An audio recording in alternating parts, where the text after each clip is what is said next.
everyone. Today I want to talk with you about a hidden danger in our digital world. So, in computer science, we constantly deal with the choice between perfect security and incredible speed. As you can imagine, in our world, digital systems have to deal with millions of requests every second.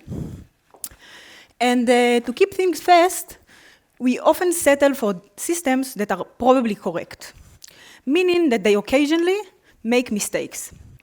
But today I want to show you why these probably correct systems might be very dangerous when we have an adaptive and clever hacker that tries to trick them.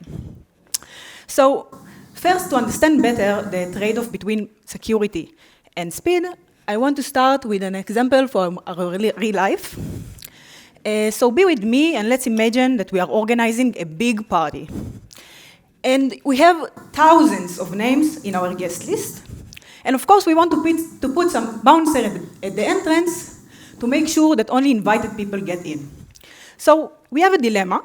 We can take the perfectionist bouncer. He has a huge book with all the names of all the people. And each time a person comes in, he checks all the names and say yes only if he sees the name in the list. So clearly this bouncer never makes mistakes. He's right all the time. But it takes too long and people will get angry. So what we want is a fast bouncer. So this bouncer has a small checklist and it answers very quickly the question, is this person on the list? So it's extremely fast. But there's a catch, and the catch is that it sometimes makes mistakes. So maybe a stranger will slip in, but it sometimes happens.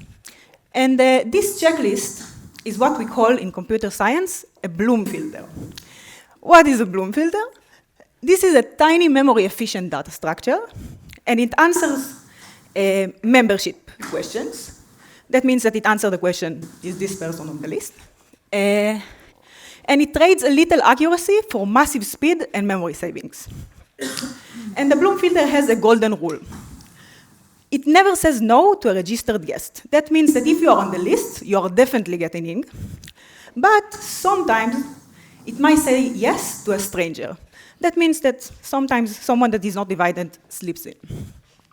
And this error is what we call a false positive, when the system says yes, but the actual answer is no. You see that we design a system that has a small flaw.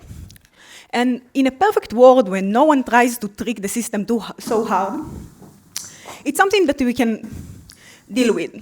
We trade a 1% error rate for 100 times speed boost. And this is a brilliant bargain. But what if the world is not random? What happens when we have a hacker that tries to trick our system? So imagine that there's a clever man that comes to the entrance. And he starts asking questions. For example, he asks, is Bob on the list? Is Alice on the list? And he learns and he takes notes. So he doesn't just guess blindly. He learns the mistakes of the system, and he can use them after it. And I want to give you one example from a real-world attack that an adaptive adversary can do. So we all get spam emails every day, and we don't like it. We rely on the email providers to filter them out from our inbox. So most of the systems of spam filters use a Bloom filter to keep a permitted addresses list. That means that when an email arrives, we check if the sender is on the whitelist, and if not, we send it to the spam folder. But an adversary can turn this against us. What he can do is to send to himself thousands of emails from fake addresses and see which addresses bypass the filter and enter our inbox. This way, he can earn a bulk of trusted addresses, and he can flood all of us inbox. So we see that this system is 99% accurate, but we have 1% flaw that the adversary learned, and he can use it to attack us. And this leads us to the core question of my research. How can we prove that our systems are really reliable. We want to mathematically prove their security. And to answer this question, we are going to see two tests, security tests, that the designers of the system use to test the security of the system. If the system passed the security test, that means that we can rely on it. Okay, so let's start with the first test. We have the always bet test. It's kind of like a game between the bouncer and the hacker. The hacker comes to the gate, and he can ask a question. And then the bouncer gives him an answer. And we said that our hacker is very smart, and he can think. So he comes up with a new question. And this process repeats multiple times. At the end, we force our hacker to bet on a name. That means that he says, okay, today my name is Danny, and I'm trying to enter the party. If he can enter the party, he gets rewarded. And if not, he gets a penalty. And the logic is that if the average profit, the score that the adversary gets, is close to a profit of a random guess, and when I say random guess, I mean just a person that comes and tries to guess randomly a name and doesn't think. That means that our Bloom filter is robust, the bouncer is good. And the logic behind it is because if with a random guess you get the same score, that means that the learning that we did, all the questions that the hacker asked, didn't really help him. I think it seems like a nice test, and you probably think it will be secure and we will get a good system. But turns out that it has a hidden vulnerabilities inside it. So imagine that we have a gambler, and we force him to bet on every single hand, even when he knows he's going to lose this game. So his overall win rate will look very small. This is exactly what happens in the always bet test. We make the adversary bet on each round, even when he knows he's going to lose. And that's what makes this property of the game makes the adversary weaker than what we need. So to understand better what I just say, I want to give you an example. Let's imagine the sleeping bouncer. So we have a bouncer, and he's perfect when he's awake. He never makes mistakes. But sometimes he falls asleep. 5 minutes a day, he's sleeping, and everyone can come in this time. So obviously, we don't want this kind of bouncer. It's not a good one. But unfortunately, the always bet test that we just suggested will pass the test. It will say that this bouncer is secure. And why is that? Because we made the adversary bet in each round. That means that if he comes and he sees that the bouncer is awake, he still has to try to get into the party.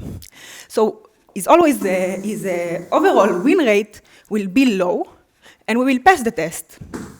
So we need to come up with a better test. We need something a bit stronger, and we want to give the adversary more power.